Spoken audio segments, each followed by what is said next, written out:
Hello everybody and welcome back to Cinema Savvy. I'm your host George Aldridge, and tonight we reach the end of Phase 1 in the Infinity Saga Retrospective as we look back at 2012's The Avengers.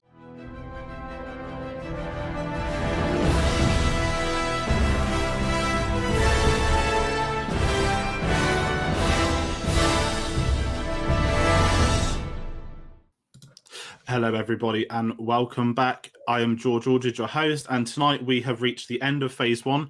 We're at the Avengers, and for this big team-up occasion, I'm delighted to have another extra person on the video tonight. We normally have myself and two guests. We're upping the stakes to an extra 3, so it could be a little bit longer, but we don't think it's going to be too much longer. But this is an exciting one. We're casting our minds back to 2012, and I'm delighted to be joined by Dave, as you'll be familiar with on the channel, The Life of Brian. We've got Tom joining us again after being on many of our videos, including joining on Iron Man 2. And Jed, welcome back to the channel for the second appearance, which is also coming from Iron Man 2. So got a bit of continuity. And as usual, I'm going to start these by putting somebody new on the spot. And Dave, this is going to be you. But before I get to the question, I'm going to bring in this lovely little infographic, which is currently the Avengers scoreboard, which is new to this episode. Everyone is being asked who their favorite Avenger is. Right now, there is an absolute clear decimation winner. And we also have Hawkeye and Thanos. Dave, can you, if people haven't guessed by now, can you let us know your favorite Avenger? I don't know. I've been thinking about it long and hard, and look, yeah, you're going to have to put another stone in that Infinity Glove and Infinity Column, let's call it, for Cap. No, absolutely. It's yeah. It's a fair choice, and it was when I kind of like the moment you came on, I was like, I wonder if I know Dave well enough to guess. Is it Cap in that or the hat? I was like, not going to be much of a surprise. No, really, no. I'm just. I mean, you guys have seen it, but when Hawkeye popped up, was that a big surprise for you guys, or? To be honest, yes. I'll be honest. You know, it's in the early films, his appearances have been, I suppose, a bit crap, but he has kind of grown into his own. I think throughout the saga, but it was surprising. I must admit. They made a whole Avengers film without him. Like, he's the least memorable Avenger. That's actually a really good point. Okay, so we're on Avengers duty. What we're going to do for this one, I'm going to bring up the schedule once more for you guys at home. So we are now on number 6. At the time, we're not obviously recording this live. Next up, we have Iron Man 3, but we're getting to into Phase 1. We've got a lot of stuff kicking off, a lot more videos coming your way. So the best way to find out about some of those videos is getting us on our social medias, which I'm going to go through. The best way is getting us on Facebook at Cinema Savvy, Twitter at Cinema_Savvy, letterboxd.com/Cinema Savvy, and we have a TeePublic link below. But we want you guys to comment below your thoughts on the Avengers. This was the first team-up film. Bar that Hulk sort of ending scene, we hadn't really had people cropping up in each other's films by Nick Fury. So I want you guys to comment below with your thoughts. And if you do like this video, if you like the series, hit that subscribe button. And obviously, do like, comment, share, and subscribe. We reply to all comments on the channel. So we will be doing that. But it's time to get into it. The Avengers. It's a very different one today, because normally we start these videos talking about, well, we are going to talk about our first time watching in a moment, but we normally go really in depth on the heroes. And this is the first joint one. However, we've seen everybody at least once before, even if it was Hawkeye having a cameo on a crane in Thor. We technically saw him.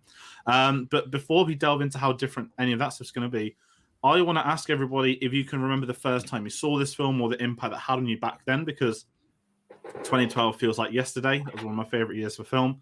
And it's really weird looking back almost 10 years later now. So, Dave, over to you first. This was actually the first Marvel film I saw in the cinema. I hadn't kind of got on board the train for the others. I'd seen Iron Man, I'd seen Iron Man 2 just as they came out, but on sort of Blu-ray, I'd not bothered. But with this being the big team-up film, it was the very first one that decided, right, I'm going to have to go and partake. And actually, this is kind of what brought me into certainly the Marvel Cinematic Universe. To be, from then on, every movie was a cinema movie. But yeah, it was the very first one I saw at the cinema. Tom? Yeah, I mean, it's a weird one. I remember watching this at the cinema when it came out and sort of coming away from it underwhelmed is probably the word I'd use. Now, my appreciation for it has grown a lot over the years, and I think it is better than I gave it credit for when I first saw it. But that initial viewing was very polarized, and didn't really think that, yes, it made a lot of money, but could it be sustained over a long period of time? At the time, I didn't think so, but here we are, almost a decade later. Jed? Yeah, I remember when I first saw it. It was the first Marvel film I saw, not just in the cinema, but just the first one I saw. I was about 10 years old, and I watched the trailer for it, and then I was like, oh, this looks so good, I have to go see it. And then I remember going to see it at the Odeon Swiss Cottage in IMAX, and came out and absolutely loved it. It was my favourite film ever. Although whilst most films I saw at that age in the cinema instantly became my favourite film, this one stayed there for a long time. And whilst it's not my number one today, it's in my top 20, and I still absolutely love it. And it really got me into Marvel. No, that's a really good stepping point, because Avengers is one of those where there's been so many films, there's been so many entries that we've got people of different ages here and people that saw them in different orders, which is something that, I'm very lucky that I don't want to say grew up with them, but I've seen them cinematically in order. But then it's like some people get an high horse. I'm like, well, we're the same people from the prequel generation that watched Star Wars one before 4, 5, and 6. So I love this kind of Marvel discussion that we haven't been able to have on the channel. And one of mine with this was a really interesting year. I would get shot by my friends if I didn't bring this up. So I was in year 11 when this came out. So obviously you're doing your GCSEs and all that nonsense for you guys in England that know that. And I got to see this at the Birmingham IMAX, which at the time was inside the Think Tank Science Museum, if anyone's ever been nearer that way. For some reason, they showed this on a Thursday night. It was like an early preview of like a day or two early. And me and my sister we got a train to go. It's not that far from us, but half an hour. And I experienced this film in a way like none other. I was pretty hyped for this film, but I wasn't as hyped as I was for the days that followed watching this film. I like these characters over the years, and it was building up to the Avengers, but back in sort of late April 2012, there's only one film I'm looking forward to seeing called The Dark Knight Rises. And this was a really big thing at the time that, we'll get into the money side of it later, but no one thought Avengers would be bigger than Dark Knight Rises. How wrong was everyone? And basically what happened with this experience is that it changed everything, not just cinematically for the future, but, when you're that age, you get home after midnight, that's pretty radical. What's this really different thing that not many people get to do. And I remember rocking up to an English lesson the next day, and back then when you were I wouldn't say I was a little shit at school. I was pretty chill, could be hyper at times, but was normally kept my composure. And I remember being this horrible child to a teacher, where I was so hyped still from seeing this film the night before that I was just on my own mindset for the entire day. Like, I'd got home late from school, late from Birmingham. It was really edgy. I'd stayed up. I'd seen this film before everyone else, and I just remember being ridiculously hyper, which isn't something I often get at all. So my friends who asked me to talk about that story, I can't go into what happened in English that day, but anyone that's watching it that was in that English classroom knows how bad things went.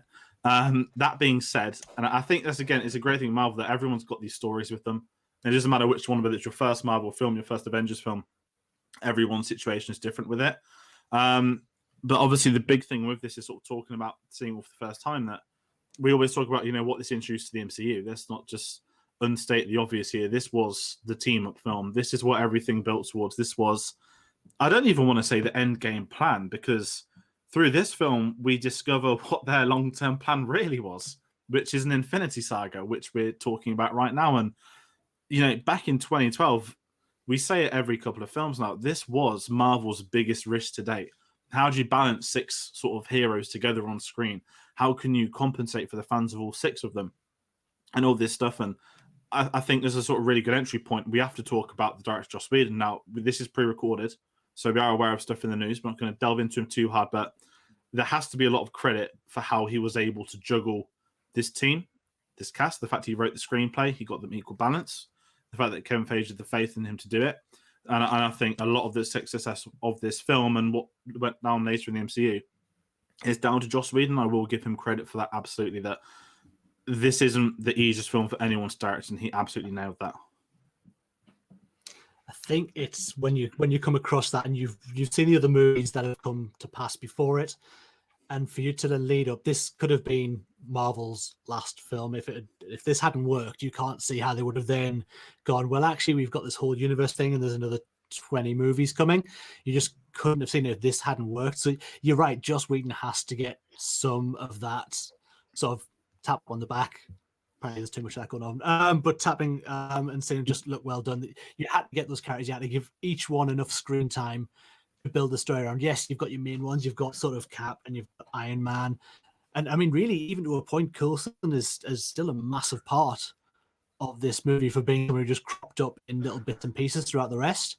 But I think it's so well crafted for a superhero movie of a different kind than we'd had previously, especially when you see like things like The Dark Knight coming into this. This is such a bright and colorful movie from what we've had before. So yeah, I just think it was a real, like I think you said it really well, like a real juggling act, but I think they did really well in getting everything in that they needed to make this such a standout piece in the first phase. Yeah, definitely. The one thing I'd sort of add to Dave's point, really, it's hard to imagine back then, sort of the pre-release of the film and everyone's sort of attitudes towards it, because it was sort of at the very, very start. I know, you know, this was the 6th film in the franchise then, but you know, people's opinions may have been different towards it, and you look at it now. Any Marvel film is massively hyped, and everyone just wants to go and see it. That, you know, it's interesting to go back and see how people's opinions were at the time. Maybe they, you know, wouldn't have been that bothered, or potentially not that hyped for it. But as you mentioned, Whedon, you know, allegations aside, great, you know, for making stuff like this. He's very good at adding comedy to serious situations within the film and within projects he's worked on, bar, I'd probably say, Justice League. But yeah, the blend of comedy with some seriousness to it is very well done, and it's commendable that he's able to do that. He did that with shows like Buffy and Firefly, and also did it with future films as well, like Age of Ultron.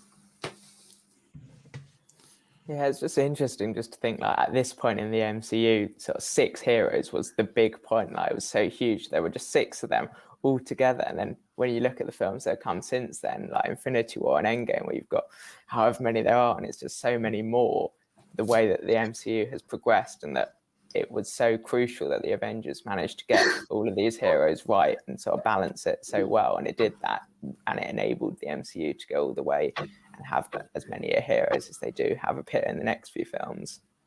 That reminds me. Sorry, George. That reminds me of my opinions on the Avengers films thus far. Because initially I thought, how the hell are they going to, you know, give everyone enough screen time for them to, you know, for their personalities to come out in the first film, and there was only like 6 characters. You know, I have the same complaints leading into all the Avengers films, especially Infinity War and Endgame. So, you know, going back to this, it was refreshing to see that this is your core group, and that's it, and they all have their moments.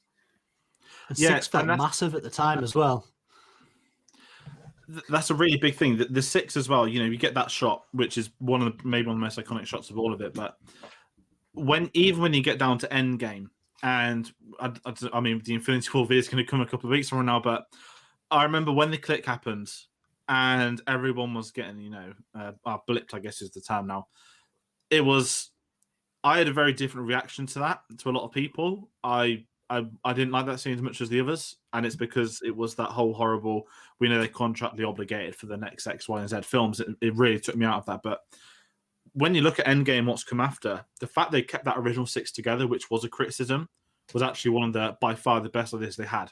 Because that's the 6 we've seen in Infinity War, the 6 we've seen in Age of Ultron, the 6 we've seen in the Avengers 1. Everything started with them, and rightfully for the ending of endings. I guess they were sort of advertising it as, the end game, and it made complete sense for them all to be together. And even dropping Hawkeye out of 5, sorry, I said there was 6, and Infinity War there wasn't, there was 5 of them.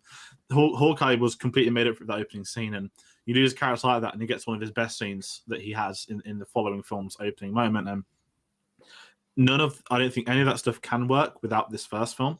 And it's, again, looking at it as a complete saga where this was an entry point, but this was also a closing point of, I can't remember if phases were a thing back then, if they would outright call this phase 1 in 2012. It seemed very current, and I felt as if it became more of a phase system during phase 2, and then they announced phase 3, and in this one they keep saying phase 2 is in development, which is really jarring to hear. So I wonder if something maybe came from that. But I don't know if we want to talk about all 6 heroes. If anyone's got something they'd like to mention, because each of them have their own character arcs, but I think a really big thing to talk about straight away, not literally because he's big, is the Incredible Hulk, because after Terrence Howard, the first big recasting of the MCU was Mark Ruffalo, who in this film was, I remember, again, there was this big thing that Ed Norton's not come back. They've got Mark Ruffalo, and he's the guy from 13 going on 13, all these rom-coms, and how is he going to play the Hulk? How is he going to be a scientist? And to me, Mark Ruffalo is, of the entire cast, he's in the top 3 for me in this film. He absolutely came in. He made the role his own on the spot. His dialogue was perfect. How he interacted with the other cast as well. I think it's some of the best interactions. Everyone, all 6 of them, to their credit, had chemistry, but Ruffalo stole this, and Ed Norton was never mentioned again. He never had to be mentioned again. I think it was a massive piece bringing him in. And I think he was optioned out. He was given the option of the Incredible Hulk as well, but turned it down due to the script. I believe that he wasn't happy with that, so it obviously went to Norton eventually. But I think he plays so well. I think with him as well, I think his introduction is played so well against Scarlett Johansson as well. I think the fact they are put together very early on, I know they try and play it off with their relationship later on down the line, but I think it's a really nice entry point, and I think they play it so well together. She's actually probably one of my MVPs of the movie as well. I think she's a really, really strong character that comes out of this film, and you can see why she's progressed to now being given. Yes, I know we didn't probably expect down the line to get a Black Widow movie, but the fact she's getting one after, spoiler alert for anyone who's watching these in order, she's dead. The fact she's getting a movie after her actual death that we saw at Endgame, I think is a really nice point. So yeah, her and Ruffalo, but yeah, Ruffalo was an excellent addition to the cast. Yeah, 100% would agree with those points, and I think that the thing is that Ruffalo came in and he was instantly believable as a scientist and a genius, whereas Edward Norton, really good actor, but do I buy him as a genius scientist who turns into a big green man? Not really. And I think the fact that he came in as a sort of, I suppose, he wasn't the focus. If Norton had come back, I would suspect that his ego might have been a bit too big. But that's all just my sort of speculation, that his ego might have been too big and might have clashed, and which probably meant that the film might not have turned out the way it did. But yeah, Ruffalo, great bit of casting. Yeah, I agree. Ruffalo is definitely better than Ed Norton. I think one of the reasons why we buy him as such a great scientist and such a great genius is because the way we don't see the Hulk in the Avengers for a good sort of 70, 75 minutes or so, we've got quite a lot of time where it's just Mark Ruffalo as Bruce Banner. There's none of this. He's Bruce Banner and Hulk. And so seeing that transformation, like you get quite a bit of time to adjust to him, sort of it not being Ed Norton. And in a way, I quite like that they changed him, just because it means you can kind of cast Incredible Hulk out of your mind and forget about it that bit more, just because it's, well, it was a different Hulk actor. Yeah, it's part of the MCU, but just push it over there in the corner, forget about it. And so it's quite nice in a way that they've changed it, and definitely Ruffalo is better than Norton. Yeah, that's a really good point as well, especially with the build-up, because one of the whole key plot points of this film is that they know he's the Hulk from the get-go, that at this point in time, they don't know he can control it. We don't know he can control it. And it's part of Loki's ultimate plan, which we'll get to in a bit. But it's all about getting him to turn as the Hulk with everyone around him. And that's the plan. And it's so well built up to it. Even when you get the argument scenes when he's holding the scepter, all that kind of stuff, everything to me revolves around Mark Ruffalo in it. And I think aside from that as well, that I need to double check maybe. I believe he was doing the motion capture to the Hulk for this one as well. Certainly, you can hear they put more of his voice in the Hulk's voice, which at least made it sound differently as well to the Incredible Hulk to sort of get that out of the system. The Hulk's got a different voice. He's got a different look. Probably the best look as well, I think, I know we've had Endgame, we've had other Marvel films since, but I think the 2012 Hulk's probably been the best one we've seen. But it's what you said, it's that build up to the reveal. It's the fact that they've established him as scientist. We get to see him do scientific things as well with Tony Stark. I know that the Science Bros became a nickname, and those two were great with each other. And I think, again, as a credit to reading the scripts as well, that when you've got this group of 6 of them, it must be really hard to write these scenes, but you've got to put it in the perspective of these 6 individuals. And sometimes with the Marvel films, a criticism is that you can tell different people are writing these characters. And I think certainly with Iron Man, Thor, Cap's one of to me, the weakest points in this because they don't have the normal Cap writer, but it feels if these characters have transferred over it doesn't feel like you've had somebody else writing them. It feels like natural progression to each of them. I don't know if anyone else has that sort of syndrome of theirs. I mean, they're all great. I don't know if we need to go through all 6 of them. This is the first time we've done a group on this series, so I'm not sure in that respect. But I'd say the big thing of this is that although Cap's the outright leader of the Avengers in comic history and Endgame, I guess, and the rest of them, and he does call some shots in this. Back in 2012, Tony Stark he's your A-game player. He's still the big one. He's had 2 films out by then. It's Robert Downey Jr.'s film, and I think Robert Downey Jr. is up there with Ruffalo and probably Tom Hiddleston to me. I think they're the best 3 in this of all the performances. I think they're all great. I'm not saying anyone's bad. Hawkeye doesn't get a lot to do, and I kind of feel a bit bad for Jeremy Renner because we have this already Thor cameo of, oh, he's in the crane. Oh, but we'll get to see him in the Avengers. Oh well.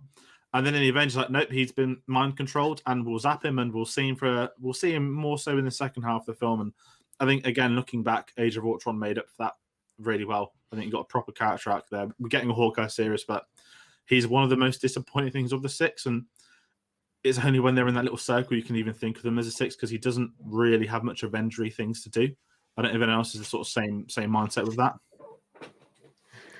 I mean, he's kind of, like you say, he's very much a bit part player in what goes on. He gets the Loki pokey stick treatment, and then he's taken off and kind of sent off to do bad guy for a little while. But he does get to do the awesome thing with the scanner on the eye, which is still one of my favorite moments of getting into a room by Loki slamming that into his eye and getting that taken out was awesome. But yeah, Jeremy Renner he's grown into his role as the roles been much better defined, even though he still hasn't had massive amounts to do. Ultron, you're right, it's probably where he got his most to do. He still didn't have massive amounts when he got to sort of Endgame, apart from maybe the run with the gauntlet after the compound had come down. But other than that, he's very much been a side player. But the fact he's getting his own series, I think he's played it really well for the little he's had to do, where he's still looked at as one of the OG Avengers.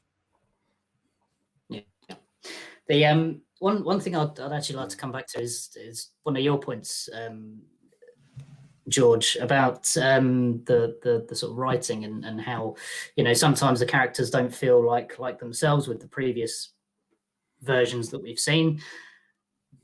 I think that's probably a criticism I'd have of this as well. Whilst I, you know, love the way Whedon's able to blend his humor into the script and into the film, I do at points think that overtakes some of the momentum and overtakes some of the characters, that they become the ones, or people that you don't expect become the ones that are being witty and being funny, and it just doesn't really gel. And I know that's a criticism I have for later films as well, when everything just tries to become Guardians of the Galaxy without really understanding what worked about Guardians of the Galaxy. But also your point about Robert Downey Jr. and Tony Stark being the main focus, I think he is the main focus of this film, and he is the main character that you're supposed to, because of the previous 2 films that have come out. And that's a problem I have with it as well. And I still think But then again, at the time, your big bankable star is Robert Downey Jr., so you want to use him as much as possible. I just do think he overtakes the others in some aspects of this, and is definitely the sort of main focus. Yeah, he's definitely the main focus, and there is sort of like Hawkeye who does get sidelined a bit too much, and it is a bit of a shame. But I'm sort of just thinking back to when I first saw it. Like, you don't really want to see some random bloke with a bow and arrow as much as you want to see some guy with a hammer hit someone, or someone in an iron suit, or a big green monster. You want to see the cool characters a bit more than someone firing a bow and arrow. So whilst it is a shame that he's sort of one of the six, but he doesn't get as much screen time as the others, and he's not quite developed in the same way, you have to remember he isn't as cool as some of the others, that he doesn't have any superpowers. And so you sort of got to blend that hierarchy and get that in there somewhere, because he isn't as cool. Like, you got to be honest and think he isn't quite as cool as the others. No, that's a really good point. 'Cause my next question was actually going to be about you three. I haven't revealed my favorite Avenger yet. We'll do that on in Spider-Man: Far From Home. I'm joking. I'll do it in game.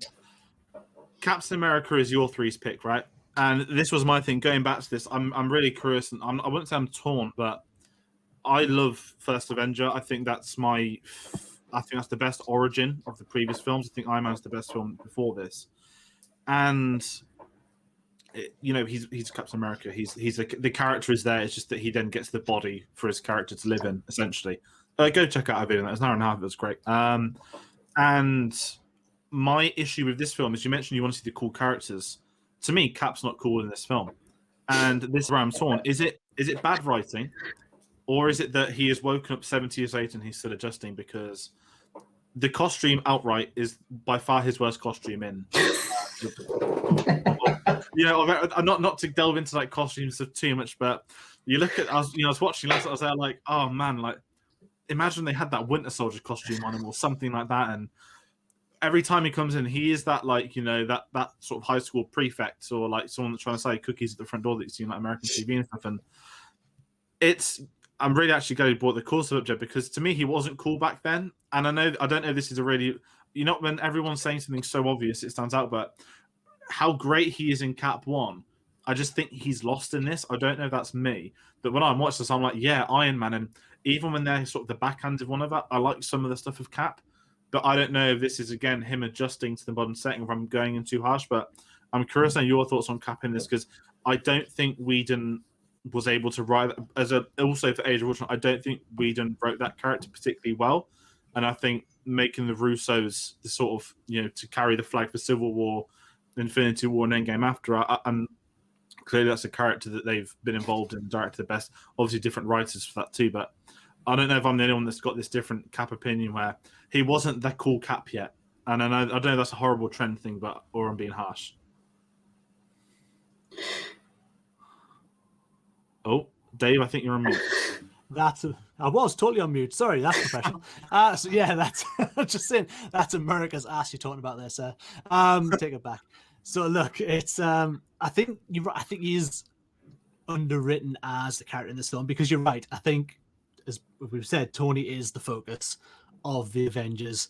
Thor got a little bit to do, and to be honest, Loki took up probably a lot of the writing part and a lot of the story point is very much built around Loki. I think the way they did with Cap, what I thought he did really well, was the hero worship that Coulson has for him. I think that plays such a bigger role.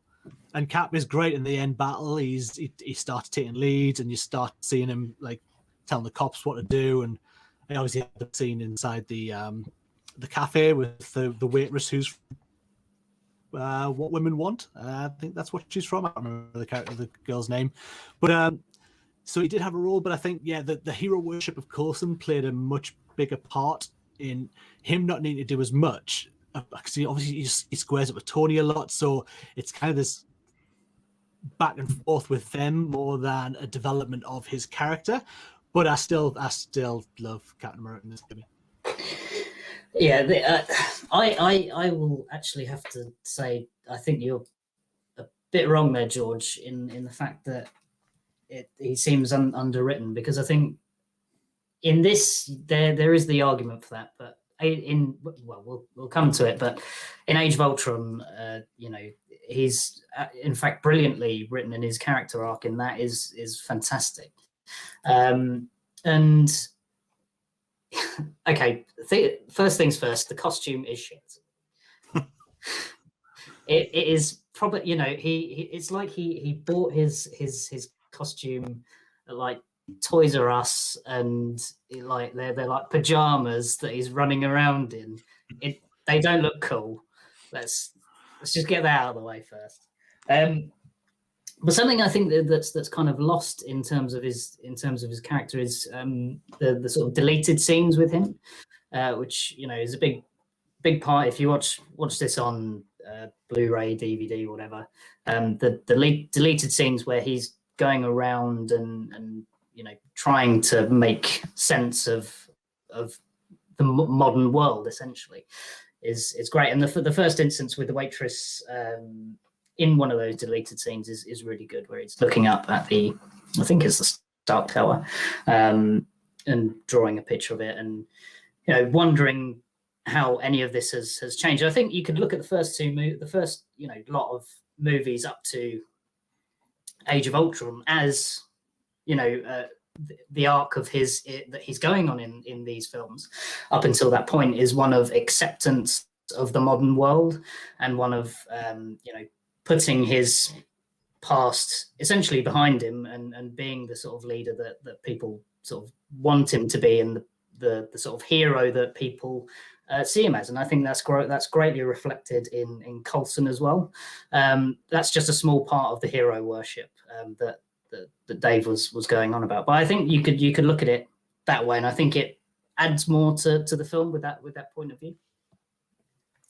Yeah, I also think that whilst he did get cooler as the films went on, he was better written, and he kind of gets better in that sense through the later films. I did think he was still quite cool in the Avengers. He might not be as cool as Iron Man, who takes sort of the center stage in this film, as we've sort of already discussed, but he does definitely have some cool moments in this. Like there's the bit when Thor's sort of whacking and hits his hammer, and sort of there's the big boom, and sort of like it's a cool moment. And there are lots of other cool moments with Cap, and he doesn't quite look as good in the costume, and the writing's not quite all there yet, and he's sort of just getting used to the world and sort of getting used to where he is and everything like that. But he definitely does have some level of coolness to him in this film, but it definitely develops as he goes on, and he gets more films and better written and that sort of thing. Also, sorry, just very quick. I was waiting for a point to sort of bring it up, but now that Jed's mentioned it, I will. Where Thor hits Captain America's shield in that fight, in that pretty gratuitous sort of nonsense fight in the woods. Personal opinion, if just that, but Thor, has no idea that shield's going to actually do anything, so he just goes to straight up kill Captain America in that. And that just kind of like, whoa, okay, are we painting this guy as like a blatant, murderer, because he has no idea. That's a really good point. That scene does give. Sorry, I was going to say that scene does just give my favorite line as well from Tony Stark, as the "Does thy mother know you wear her drapes?" It's one of my favorites. The Shakespeare references in this film are remarkable. One of the greatest insults of all time is "This is my bargain, you mewling quim." I don't think that the studio knew what the real meaning of that was. Either way, I think that line epitomizes how exceptional Tom Hiddleston is. It's a really good point. Let's bring Thor Loki into it, because you've got this film where you've got to unite the Avengers. What's going to be this credible threat that they need to save mankind for? Because you kind of need that generic "let's save the planet" thing. However, how do you get the demigod in whose rainbow bridge was broken in Thor? And we do get dark magic, Secret Sony the Symphony, that is brought in there eventually. But making Loki the villain in this, to me, is one of the greatest things Marvel did, where he's great in Thor 1, but he's not as popular as he would become. And I remember seeing that first trailer for this film. I don't know if you guys remember it, where it's the sort of the portal scene when Loki awakens, he's all sweaty and everything like that. And the moment he's seen it, I think he's changed a lot since Thor 1. And everything's from, we're getting a Loki series in the next few months. we're not getting it because of Thor 1. We're getting it because of what the Avengers did to him. This film catapulted him straight to the top of those lists, straight to the top of being one of everyone's favorite villains, favorite characters. That's why we still get him in every Thor film. Anytime they can bring him up, they'll bring him up. And if he hadn't have worked as a villain in this film, because he is ultimately not an outright Avengers villain, but he is very much a Thor villain, a supporting character, taking the lead villain to unite this team together. And I think Tom Hiddleston is superb in every moment of this film. When he needs to be over dramatic, he is over dramatic as hell. When he needs to be an absolute savage, we get obviously the Coulson scene and so many of the great moments. Again, the Mule and Quim line, the delivery of that is perfection. But Whedon knew what he was doing. I think with this, by having him as the villain for the Avengers, also, you know, looking down the line, this meant they didn't lose one of their big Avengers villains in the first one. Because granted, we know that, you know, we do find out eventually Thanos was pulling the strings. You know, that's how we know how far ahead they were planning everything. That Loki was a really wise choice, not just because of how great Hiddleston is, but it was also an even better way to bring Thor into it, to be with the Avengers and have that storyline of why they have to come together. Because as a group thing, granted, I'm just going to point from Loki, but when you have characters in your films, there's nothing worse than being forced to meet because they have to meet. And you get a lot of criticisms of that in modern films. That, let's not even say cinematic universes. Let's look at Batman vs Superman. How do we meet the Justice League? Via email attachment from Lex Luthor. And not that everyone can have a build-up film to it, but it's the fact that with this, they meet out of a necessity. Thor, it needs to get his brother back, and that's how he's come to Earth. Iron Man, they need the Avengers. That's one thing. Scarlett Johansson needs to get Hawkeye back, and I think the way you can write necessities, it's a blindingly obvious thing, but not everyone can do it. And I think the stakes in place, combined with how these characters are meeting and what they're meeting for, the coming together, and ultimately Coulson's death, we have to put in quotations now, that also pushed it to that next level. And I think that, again, goes down to the writing, that this one could work because of that. I think you're right. I think Loki plays such a major role. I mean, Tom Hiddleston just eats up scenery with every time he's on screen. He plays this up like, sometimes he plays it like a pantomime villain. It's that level of hamming it up. But he's brilliant at it, and you don't kind of get taken out of him being too big. You kind of expect that from him. I do still, not so much now because it pays off way down the line, but I hated the pokey staff thing of Into the Heart of that. Just really didn't sell me. I just don't like that as how he's doing everything. Just taps it with his pokey stick and everything's bad. But now obviously that, you know, watching WandaVision, no spoiler, but it pays off so much further down the line with this, the fact there's an Infinity Stone inside of the staff, that yes, it now is such a different thing. But at the time, I hated it. I mean, what more can really add to that? Loki or Tom Hiddleston is great. It looks like he is genuinely having the time of his life playing this character in this film, and he chews up the scenery fantastically. And one thing I will say, and this may be a controversial opinion, but Loki is the only really good villain that Marvel has put into one of their films. It may be a controversial opinion, but yeah. I know how it sounds. But hear me out. The personal connection, the fact that you've established him in Thor as well, really helps. His, you know, motivations are clear, and he's great in it. That more personal connection is really what sells me on that idea that he's probably the best villain that they've had in any of these films. And, you know, Thanos and that, yeah. But I don't think they've really ever topped Tom Hiddleston as Loki in this. Yeah, Loki is definitely one of the best villains, if not the best villain of all the films. And part of that is, like you've all mentioned already, is that Tom Hiddleston's so good. I'm just thinking of that clip. I can't remember which year it was at Comic-Con, where he just comes out in costume and he's sort of shouting at the crowd, "Say my name, say my name." Like, he's clearly just having so much fun playing Loki, and he does so well. He's definitely one of the best villains because of how good Tom Hiddleston is and how much he loves playing that character.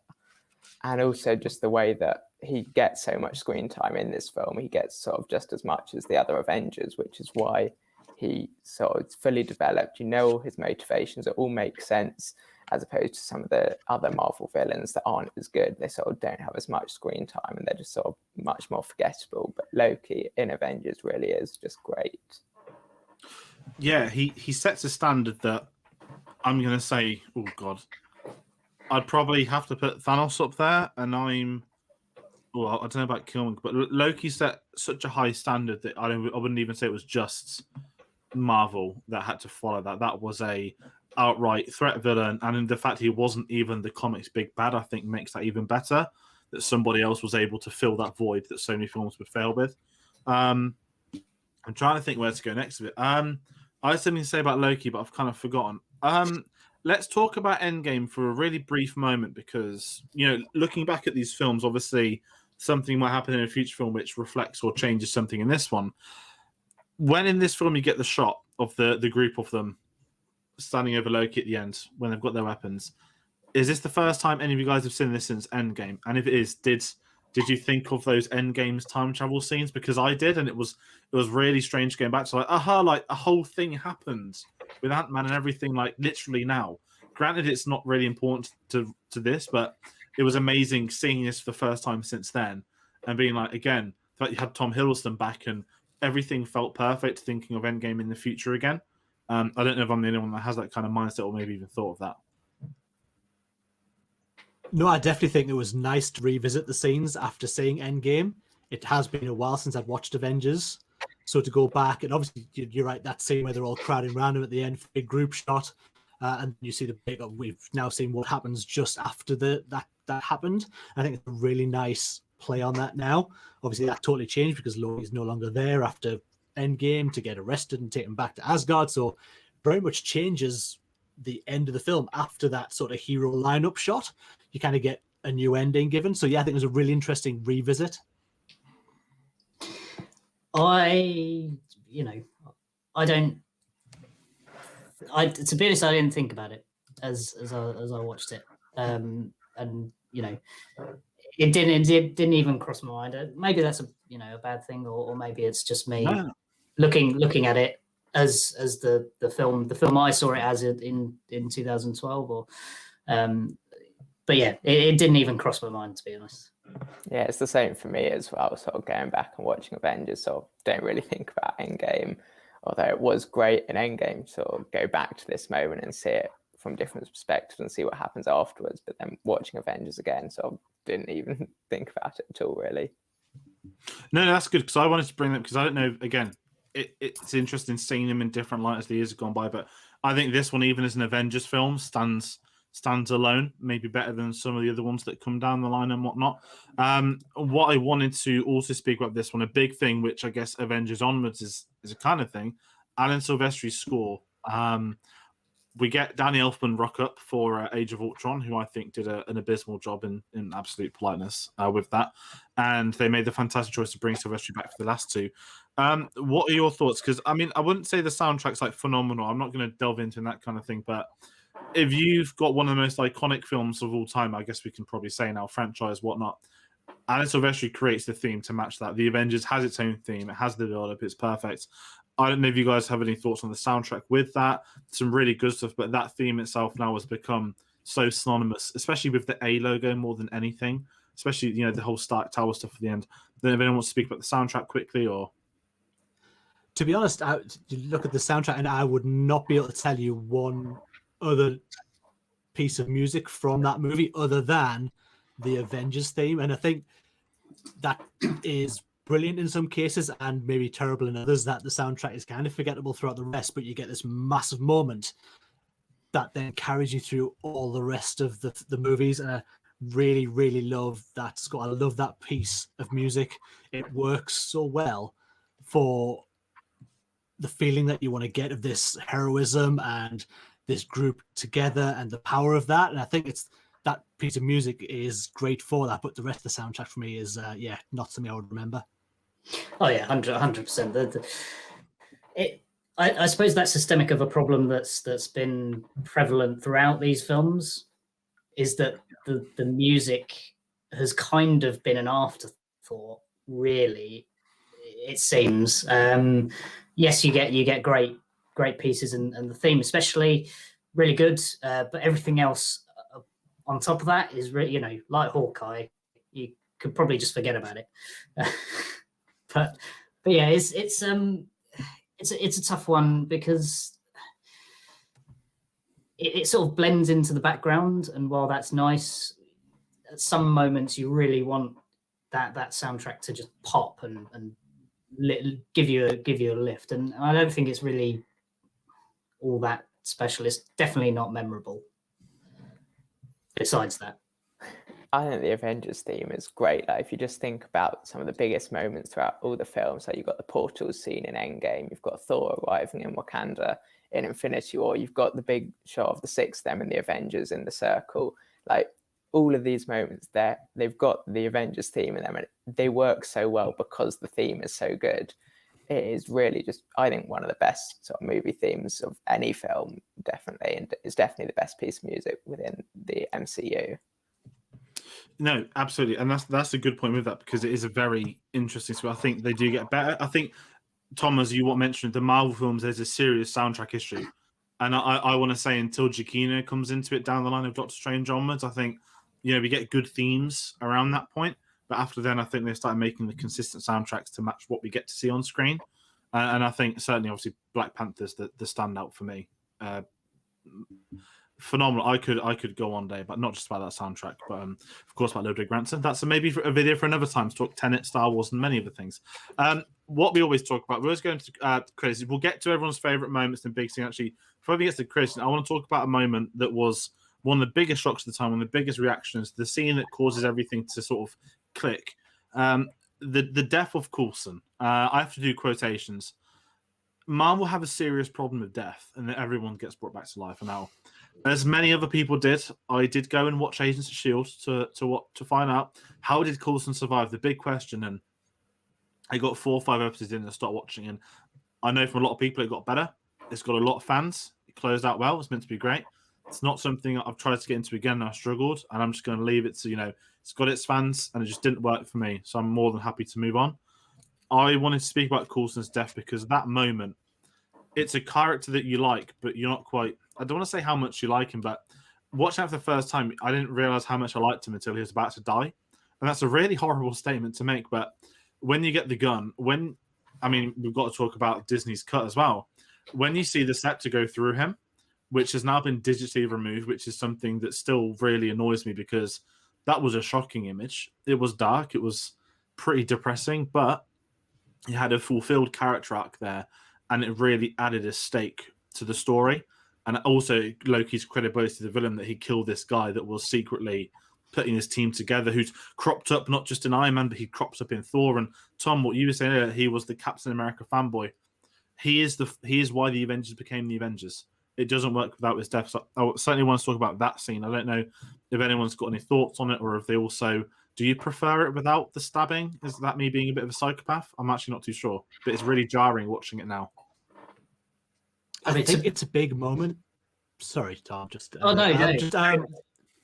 I think it's a really big moment, and I think I can kind of see why they toned it down a little bit for Disney. I think you look back now at some of them where you think they want more people to be able to have a bigger audience, and I think even sometimes, Cap would say, language.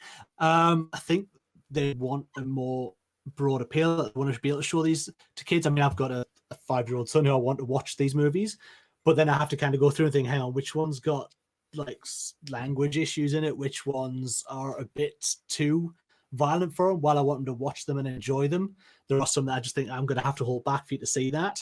And I think maybe that's part the Disneyfication of some of it when they want to put these on Disney Plus and have people watch them like that. I do think it takes away from a big moment.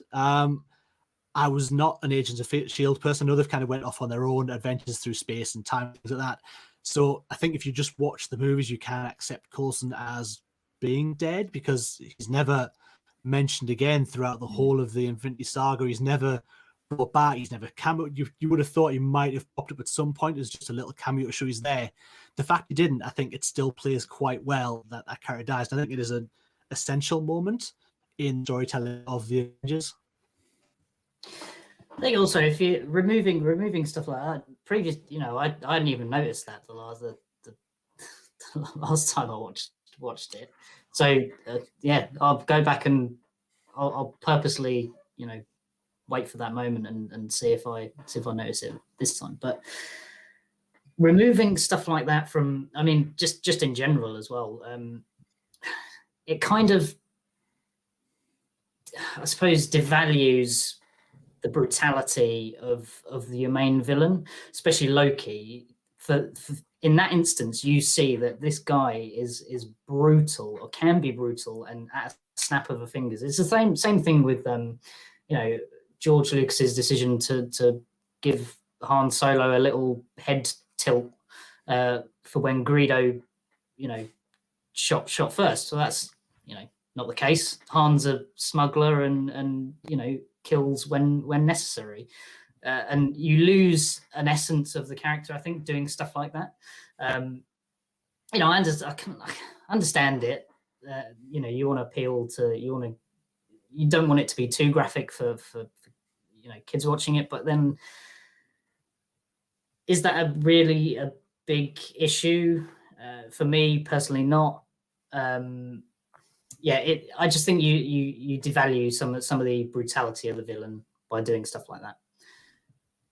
Yeah, it's such an important moment for the whole film and for the entire MCU, just because when Coulson dies, all of a sudden they've now actually got someone that they're avenging. It sort of brings meaning to the name. So it's a really important moment. And then when they bring him back in Agents of S.H.I.E.L.D., whilst it's nice because he was definitely a character that everyone really liked, and it was nice to see him again, but it's a bit disappointing that they brought him back. And I never really got on with Agents of S.H.I.E.L.D. that much. I think I dropped off after about season 3 or 4. So I kind of forget about that and think he is dead. And it is good that they haven't sort of mentioned him again, or we haven't seen him again other than Captain Marvel. But obviously, because of when that's set, it makes sense. And it was nice to see him again there. But his death is really important. And it's sort of good that he stays dead within sort of the films, at least, because the Avengers now have someone to avenge. Yeah, no, exactly, and that's the big point of it. And I think Sam Jackson, we get him being Nick Fury, still being the guy that brings it all together, sort of stuff. I think he's good for what he does, but I like the whole concept that this film goes as well, that they don't trust Shield still, and I think that's a really big thing. That if Shield was this happy organization where they're all perfect, all that sort of stuff, I like the fact they're not. They've got the dark sides in them, that they're the spies who spy, or the spies that don't want people looking into them. I like that kind of internal conflict they have throughout, that even Cap, the goody two shoes, still has to go and investigate himself to find that sort of stuff. And I think all those kind of things all come together for that moment. And one of the ultimate final stakes, no jumping to ending, but the Chitauri there, but the real villains was that council sending the nuke to Manhattan. That's the big moment that, not even Spawn Phase 2, but Iron Man 3 is the film that comes after this, and the whole film is Tony's PTSD.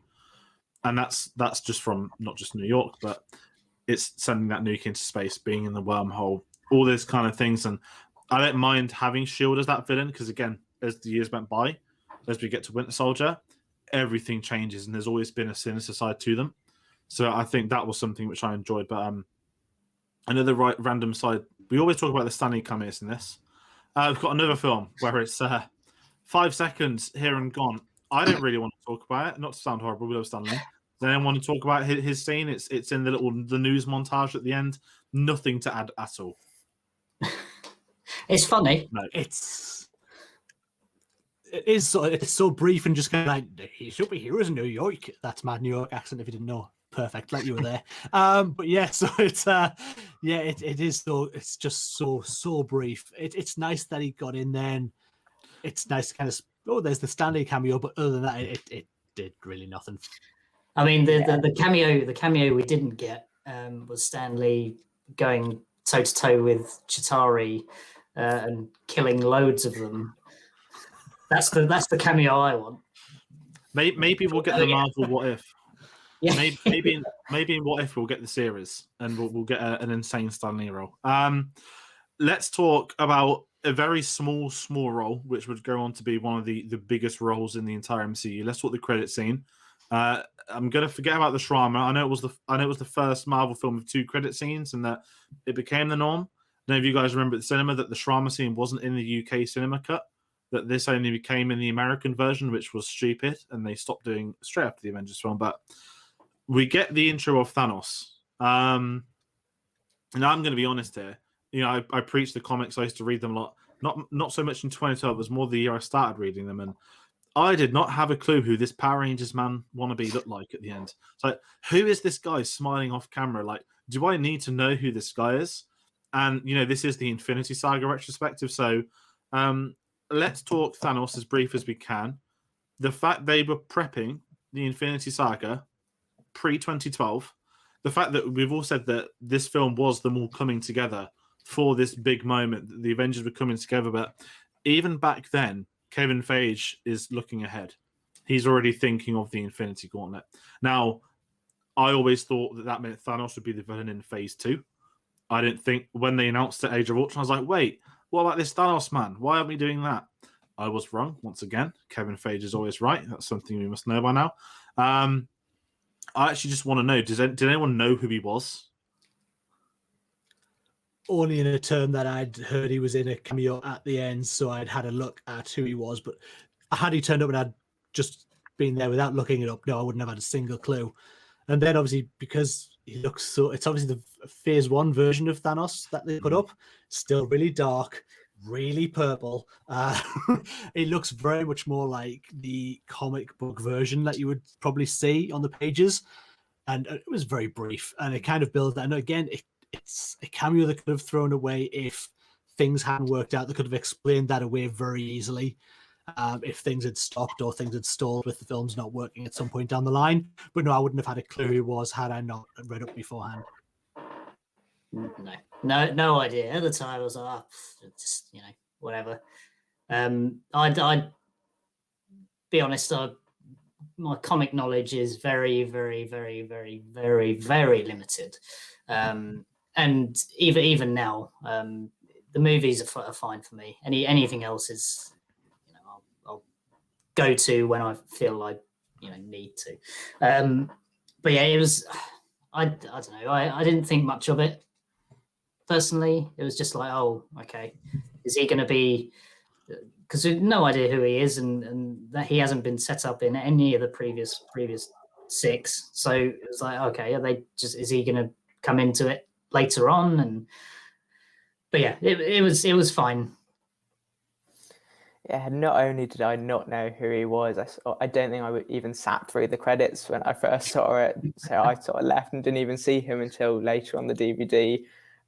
Yeah, I didn't know who he was, and afterwards I sort of read up and found out who he was. But even if you don't know who it is, once you find out, it's quite nice knowing that they've planted this seed sort of in 2012, and then you see him again in like one scene, is it in Guardians of the Galaxy in 2014, but then we don't see him really until Infinity War.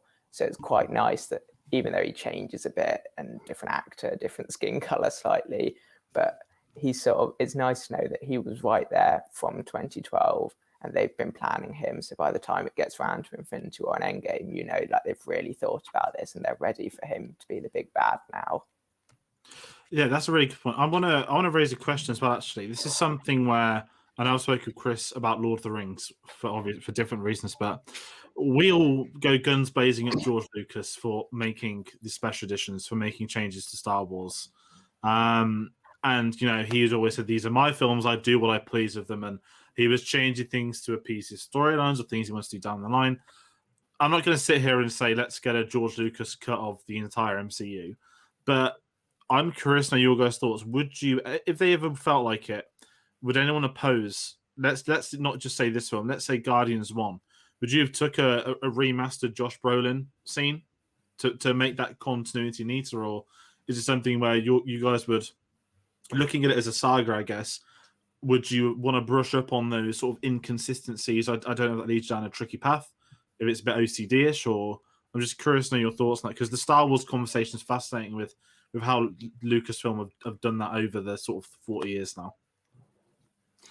I think it opens too big a can of worms to just change, to go, right, we're going to just change this one character. While it's lovely, it's the same character over that time. Yeah. It's the progression, the look changes, and you kind of just accept that. Like the eye just goes, yeah, that's the character. And even though they do look slightly different when you get to them later on in different movies, you don't kind of get taken out of the movie because of that look. I think you start changing one thing, you then think, well, if that's been changed, let's change that, and that should be a little bit different. I just think it's too big a kind of worms to open to start going back and changing these movies. I mean, you go even back something like Spielberg changing the guns in E.T. to walkie-talkies in the hands of the FBI agents. Just little things that start taking away from your movie if you start making these little digital changes here and there. Yeah, I'll echo Dave's point there, because whilst I think some of the changes in the special editions of Star Wars are good, or can be perceived as good, especially stuff that makes backgrounds a lot more detailed, but doesn't necessarily take away from the story that's going on or the story that you remember. One of the problems I think you have if you do this, and is that you're not preserving the film as it was originally intended. And I think that is something I'm a big advocate for. It's why the ET stuff doesn't sit well, why having the special editions of Star Wars films doesn't sit well, even though some of the changes have been for the better. I think if I'm all for preserving how the film was originally supposed to look and how it was supposed to be viewed and intended, really. And I think, as Dave said, you open a big can of worms if you start changing stuff retroactively. Yeah, if you start changing a post-credit scene here soon, like next thing they'll be doing is you got Incredible Hulk with CGI Mark Ruffalo instead of Ed Norton. Like, you can't change certain bits unless you're going to do the full thing, which obviously they shouldn't do. I think it was fine what they did with Black Panther. They changed the logo, the Marvel logo on Disney Plus to be Chadwick Boseman. Like, that was quite nice, and I think that's fine because it's just the Marvel logo, which sort of everyone knows. And that's not part of the film in the same way a whole scene is part of the film. I think they shouldn't go around changing the film. If that's what it was in 2012, that's what it is today and will be forever. Yeah, exactly. I said it's a good point. It's nice being devil's advocate because it is an interesting topic, and stuff like that gets thrown out once in a while of everyone wants a cut, or maybe we'll be demanding hashtags, release the Whedon cut, release the Kevin Feige cut, We live in a society. Well, that's now literal. No one's ever tweeting release the Whedon cut. Not anymore. They won't be. Definitely not. So let's get rid of that idea. We're kind of near the end. This has been an interesting one. I want to go over because we've spoke about key characters, moments, stuff. If there's anything we missed, but I want to ask you guys some of your favorite scenes you might not spoke about. Any of those moments that became that triumphant moment. One thing I'm going to talk about really briefly, really big thing with this one, literal big thing, aspect ratios. Bit nerdy, I know. This is 185:1. This is that kind of IMAX Blu-ray thing, and it is really nice watching at home. And I think that they spoke at the time that they shot it on those cameras. When people watch it, they can see it's a literal bigger film, as the stakes point to that. I love getting those different aspect ratio stuff. We see it in a lot of things. It's not that big a deal, but as a sort of moan at Disney, it breaks my heart that they shot Infinity War and Endgame on IMAX, and all the home media is bog standard normal aspect ratio sizes. That really gets on my nerves. And whenever I go back and watch the video, I'm just like, yes, like give me that extra percentage of screen because I'm sad, but also that's the way they shot it. We speak about the preservation stuff.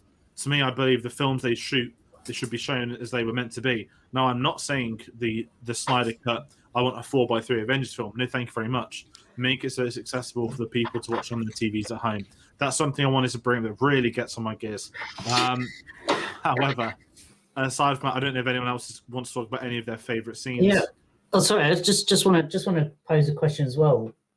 George, I don't know if anyone else has this issue with it, but for me, and this is something I forgot to bring up until now, that I don't know if anyone else sort of feels that it's sort of has that air of TV quality to it in terms of the way it's shot.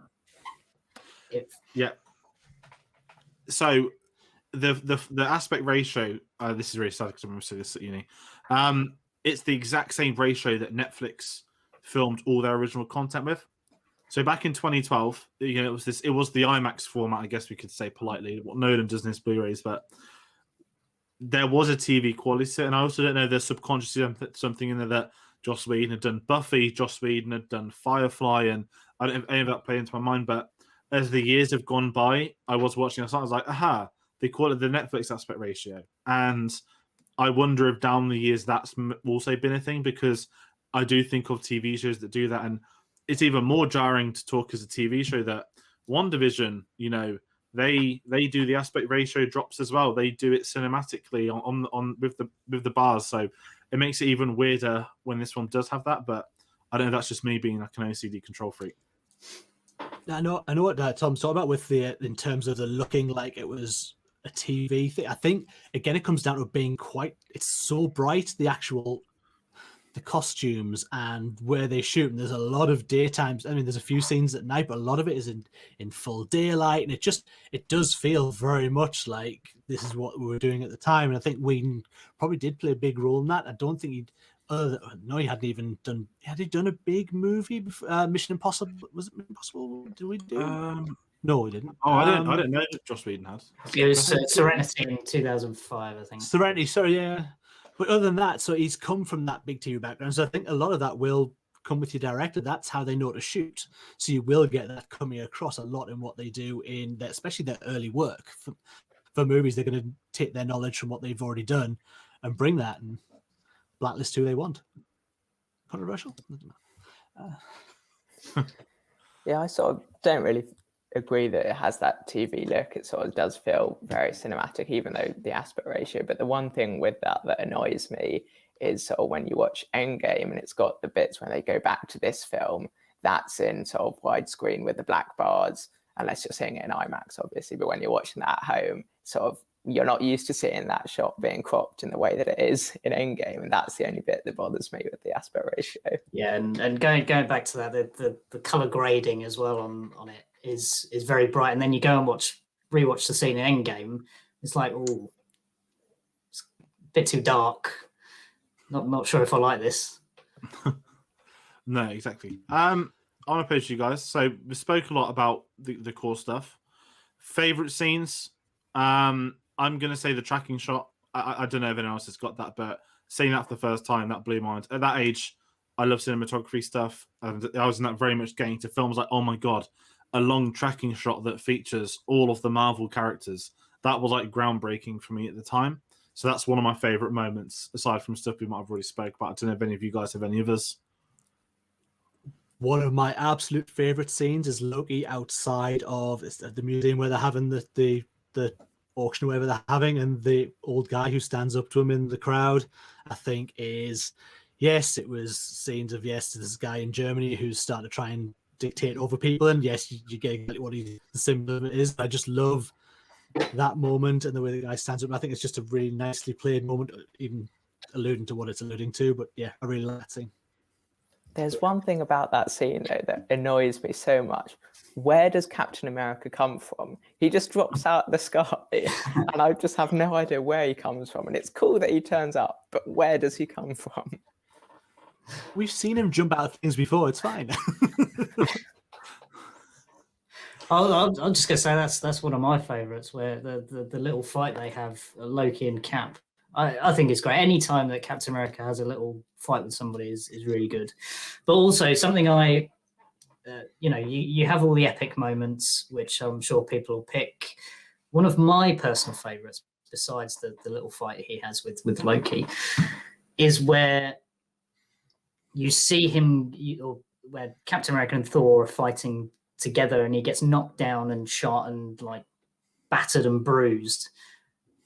But it calls back to like the him, getting up again, him going, making sure to get the job done, and it's really good, and his little back and forth with Thor in that moment is fantastic, and that's something that's the one moment that I think made me go, yes, Captain America, that's my jam. Yeah, one scene sort of was the tracking shot is probably my favorite bit in the film. Like, it's just so great seeing all of them in that one shot. But then another bit that I really like is in that bit between Stark and Loki when they're in Stark Tower, and he's sort of just like, "Would you like a drink?" And then he sort of starts saying, and then there's that line, "If we can't protect the Earth, we damn well sure will avenge it." Like, that bit is really good. Yeah, it's a really good scene between them, and I think looking back at these films as well, that I spoke about it in the Thor video, that Marvel has these characters, but you wouldn't recast anyone, to be fair. You just wouldn't.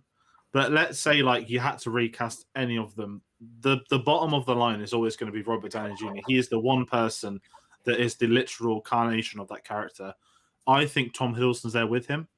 I don't want anyone to ever play any of these Avengers, so let's just say that outright. This isn't a devil's advocate question, but I think the way that they've become that character, I think Tom Hiddleston in this film has that with Loki.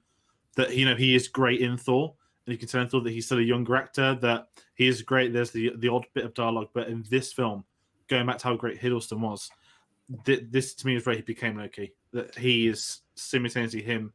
He can't be anyone but him, and no one else will get to play him.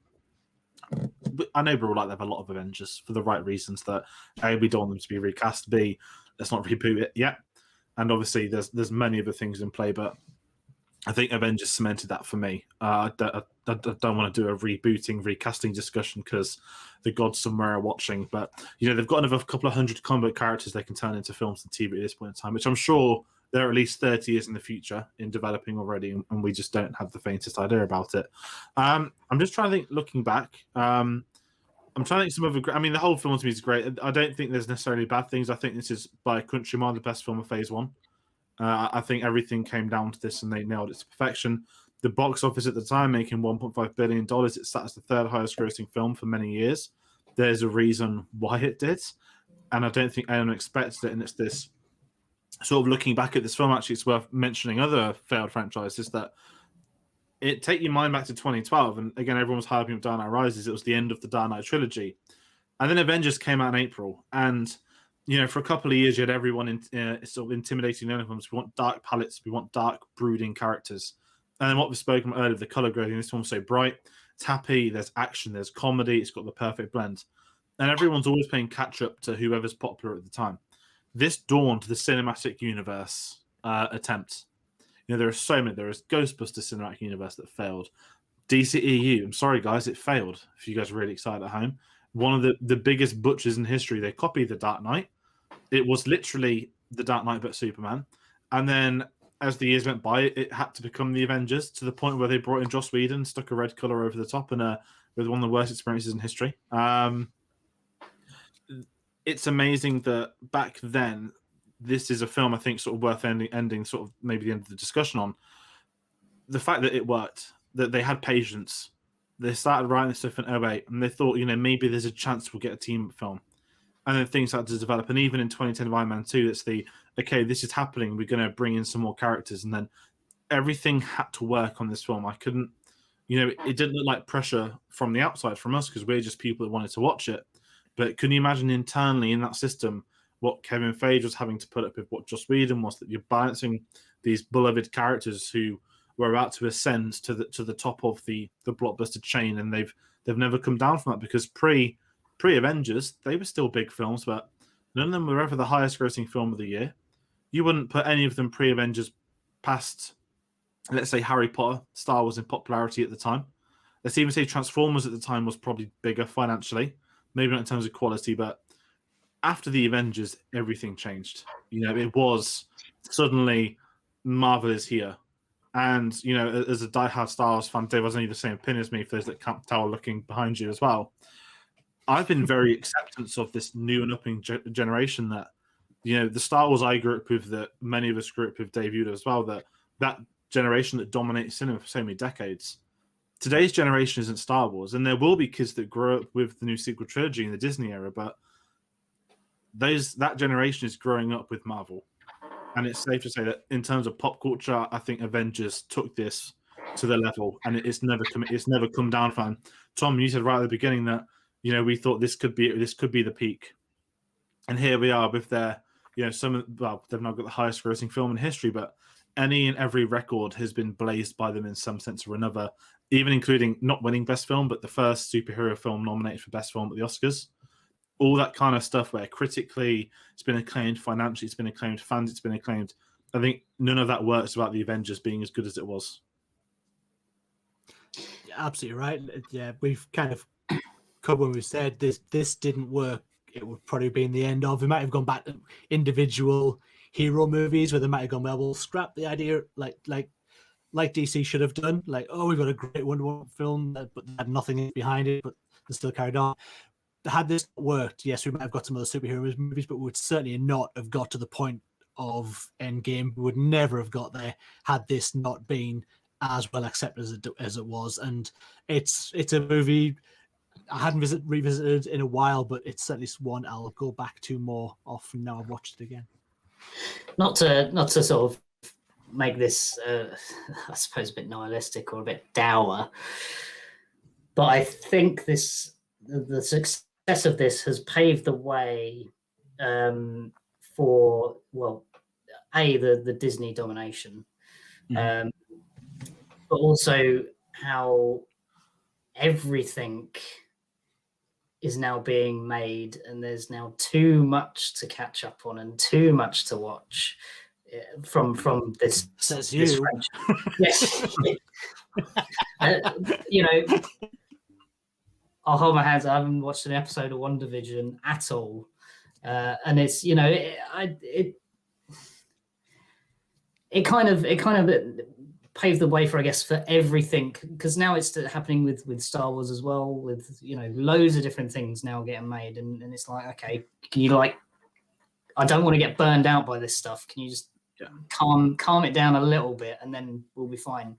I suppose that's a good thing about the fact that, as a little side note, I guess, is that WandaVision came out at the time that it did, and we didn't have a film or a Marvel property previous year. So that we had that little gap, and now everyone's like back on it and enthusiastic about something again. But yeah, I kind of gotten away from what I was originally saying, and I can't remember what that was.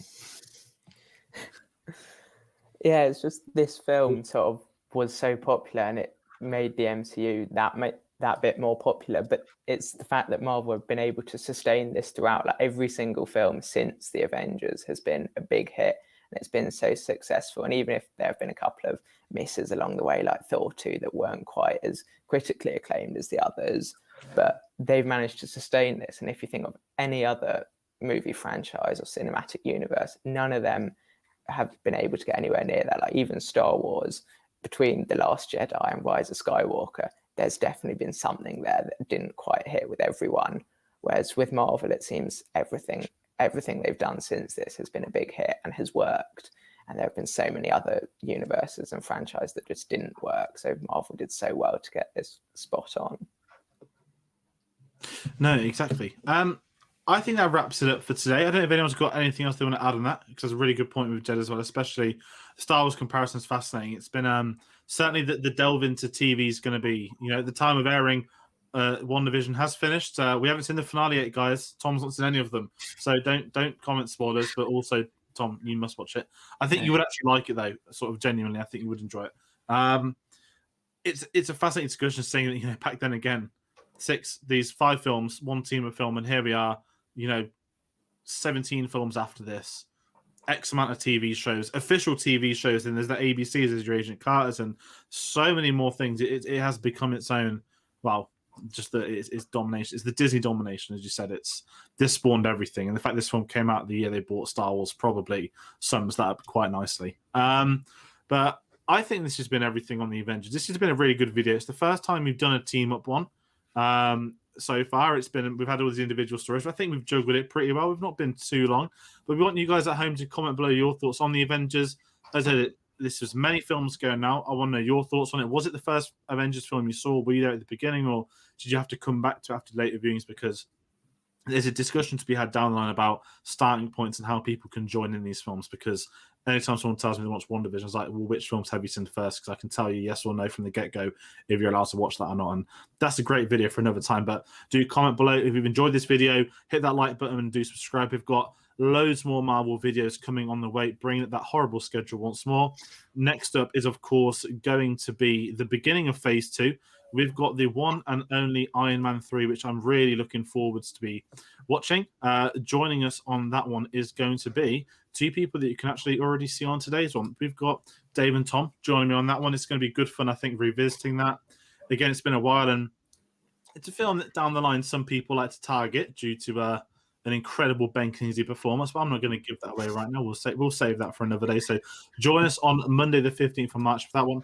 As we've got loads more videos coming your way on the channel. Next up, we've got the Falcon and the Winter Soldiers are going to be starting this Friday. We're going to have our weekly spoiler reviews on this one. So if you enjoyed our WandaVision discussions, it might not be as insane as WandaVision, but it's another Marvel series that's going to keep us occupied for at least the next 6 weeks. So and join us every Friday as we go into them. And we've got loads more stuff coming out on the channel, new reviews, videos, Cinema Savvy Awards. We're approaching Oscar season, so check out loads of Oscar content. We will have a playlist for that. But for the guys new to the channel tonight, I'm going to bring up some of the socials of where to find you. So, Dave, we can find you on youtube.com/thelifeofbrian. If you want to talk about that briefly. Yeah, if you do want to go over to there, I am a partwork model builder, building currently Ecto 1 and Terminator builds, so they're going pretty well. But yes, if you want to come over and watch a guy build models pretty badly sometimes, come over and give me a watch. Definitely. And Jed, I've got your Twitter at filmaddict123. Where can we find you, and also what other websites you're writing on? Yeah, so follow me on Twitter, filmaddict123, to find some of my movie reviews. I write for a couple of different sites. But also I've got a YouTube channel, Wagman Studios, where I make some cool Marvel edits and mashups as well. So yeah, go check that out if you want. And Tom, Films and Beer? Yep, you can find me on www.filmsandbeer.co.uk. It's a website I started last lockdown, just as an idea to try and watch movies and try and find the most appropriate beer to pair with them. And it's my musings on films, but also really good beer. Definitely so. Everyone, if you've enjoyed that, do check all of those out. It's been great having you guys on. We've got a couple more Marvel videos where, I mean, I'm not going to spoil who's going to be on what, but we'll all be reunited soon enough. There's going to be a big one coming very soon in Phase 2 that isn't Age of Ultron. It's the other one that everyone wants to talk about. So, as you said, do join us for all the Marvel videos. There's so much more on the way. I want to thank everybody for watching at home, and we'll be sure to see you on the next one. See you then.